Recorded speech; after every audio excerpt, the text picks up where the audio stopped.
This Star Trek show may be called Strange New Worlds, but it feels like an old, comfy chair. Why is this show, more than any other Star Trek show since the 1990s, the clear inheritor of the heart and soul of Gene Roddenberry's Star Trek ethos? Let's get into it. Welcome to Think Thing, a channel featuring video essays on media, science fiction, politics, food, or whatever else I'm thinking about in a given week. If that sounds like something you'd enjoy, please like, subscribe, comment, or indicate your approval in some other way. Thanks. This episode will be spoiler-free for the most part, but I will include some minor spoilers for Season 1 of Strange New Worlds, but I don't really talk about Season 2 all that much. Just FYI. Number 1, you're good to go. We're making our descent now. We'll monitor your approach. One of the things that critics have pointed to as the secret to Star Trek Strange New Worlds' success is the return to episodic television. Back in the day, these critics argue, TV was simpler and told complete stories in each episode. There would be the teaser. We'd gotten a call from a worried mother who reported her 4-year-old twin girls missing. And then 5 acts, and at the end of it all, the story would wrap up and we'd be on to next week's adventure. Star Trek Strange New Worlds, the story goes, has once again embraced this structure of storytelling, and that's why this show succeeds where other more recent efforts in the franchise have failed. I'm sorry, but this is wrong. It's a total fabrication. It's true that classic Trek fit the described episodic mold, and Star Trek The Next Generation and other 1990s and early 2000s series in the franchise did as well, though to an ever-lessening degree. The Next Generation paid at least some attention to series-wide continuity and canon in ways that the original series never did. If a major life event befell a character, there would be references to that event or even real consequences in later episodes. What kind of flute is that? It's, Resican. I've never seen one before. They're not made anymore. Star Trek Deep Space Nine took this further and began flirting with multi-episode story arcs and season-long conflicts. Star Trek Enterprise also had season-long antagonists and conflicts, the Xindi, the Temporal War, etc., while maintaining a basic episodic format. It's true that when Star Trek Discovery launched, it adopted what had become the norm in modern streaming TV dramas in the interim since Enterprise was canceled, season-long story arcs that played out over 10 episodes or so. Remember, those earlier examples all existed in the era of 22 to 26 episode seasons, when doing a single season-long story wouldn't have made as much sense. Even Discovery didn't completely abandon the episodic format. Yes, it was extra important to watch the previously on recaps in order to keep up, and you probably wouldn't want to just drop into the middle of a season unprepared. But for the most part, every episode of Discovery had some conflict and or character beat that took the hour to resolve, though it usually fit into the larger arc in some way. Come to think of it, I can't think of any show that had 22 to 26 episode seasons that didn't include many Monster of the Week standalone episodes. Even shows famous for their season-long arcs, like Fringe, Lost, and so on, were generally made up of a mix of main story episodes and standalone episodes. If you took any season of Discovery and told the writers that they had to come up with 12 to 16 additional hours of TV, they'd have baked in a bunch of Monster of the Week episodes too. The point is that the difference between episodic TV and bingeable season-long arcs is not binary, it's a continuum, and Strange New Worlds actually falls somewhere pretty near the middle of that spectrum. There are season-long stories happening in Strange New Worlds. In Season 1, you had the fallout from Pike's vision of his future, Uhura's journey as a cadet and her growth as a Starfleet officer, Spock's relationships with T'Pring and Christine Chapel, respectively, La'an's PTSD from her experience with the Gorn. These all play out over the course of Season 1's 10 episodes.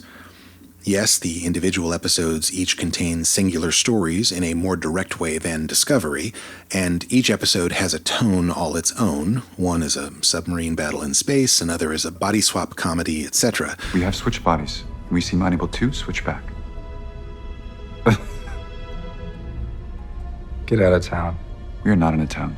But this new Star Trek has much more in common with modern streaming prestige TV in terms of its format than most critics are admitting. Which is not to say Strange New Worlds isn't looking back at what made Trek so great in its heyday and trying to replicate that magic. It absolutely is doing that, just not so significantly around episode format, per se. The main difference that separates Strange New Worlds from lesser contemporary Trek shows is tone. At its heart, Star Trek is hopeful. It's future optimism on steroids, portraying the ultimate liberal utopia. Star Trek is not Marxist in its ideology, despite what Fox News would have you believe.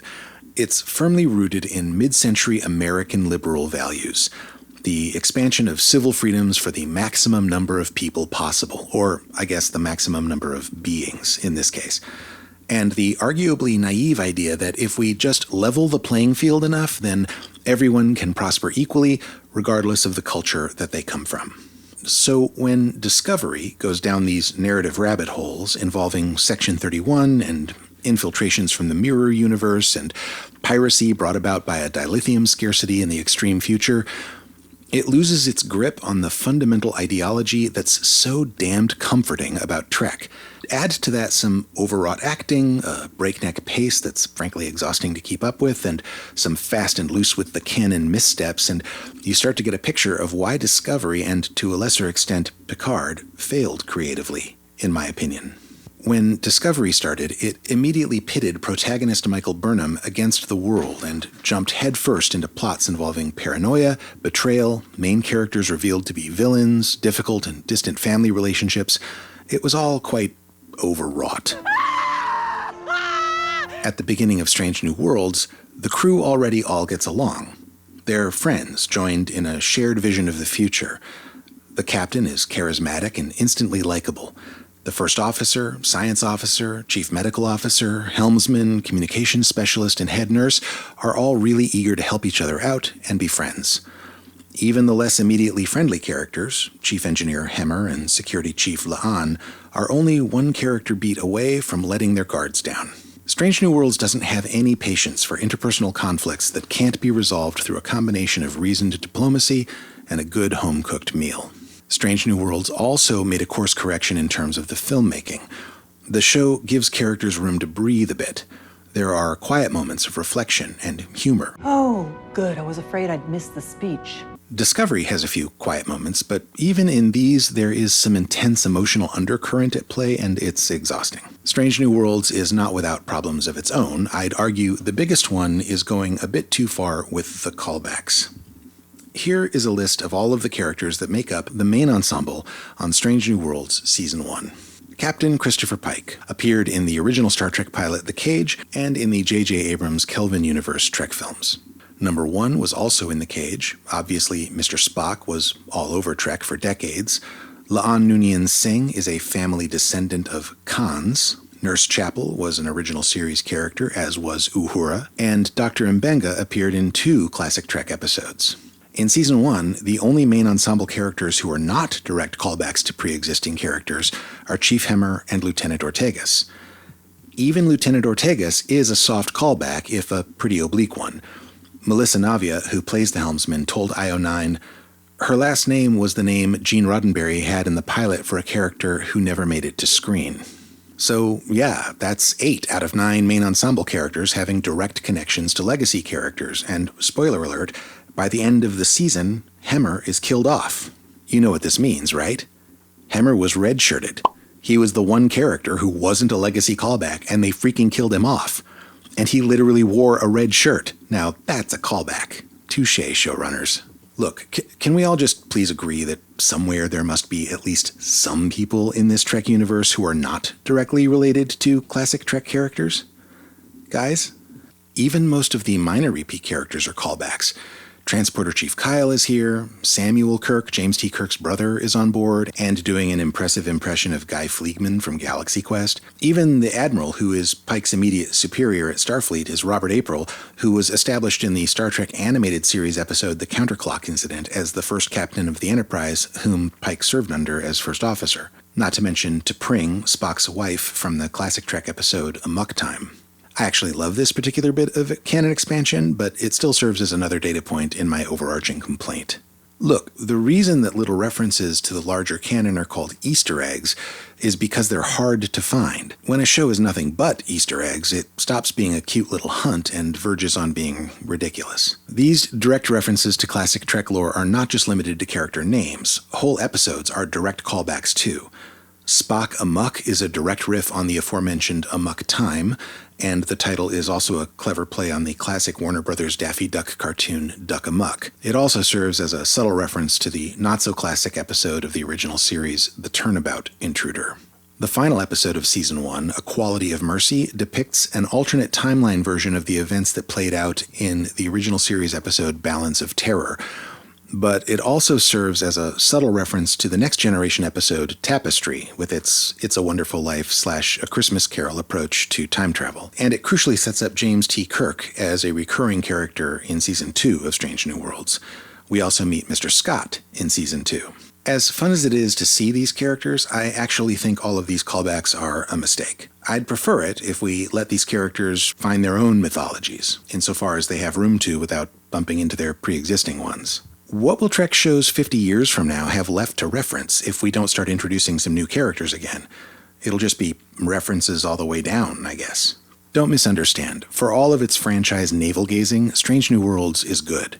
It's the first really good Trek TV in decades. Yes, I see you Lower Decks fans. That show is fun too, but it's another very navel-gazing, self-referential expression of fan service. And yeah, it's good at being that, but I still actually want, some fresh storytelling that doesn't require me to get all the references to 60 years of in-show world building. Strange New Worlds is so close to what I want from Trek. Yes, there's a ton of lore dangling from every bulkhead, but there's also some great fresh science fiction storytelling going on here and a cast of characters I care about and like, which are not things I've been able to say about televised Star Trek since the 1990s. After the second episode of Strange New Worlds aired, I remember saying, wow, I don't remember the last time there were 2 really strong Trek episodes back to back. It's nice to experience that feeling again. I'm looking forward to new Star Trek for the first time in a long time. What a strange new world. Thanks for watching. I know Star Trek fandom is both huge and wildly diverse, and that not all fans agree on what it is that makes Trek good. There's a reason these properties engage in so much fan service. It's popular with the fans.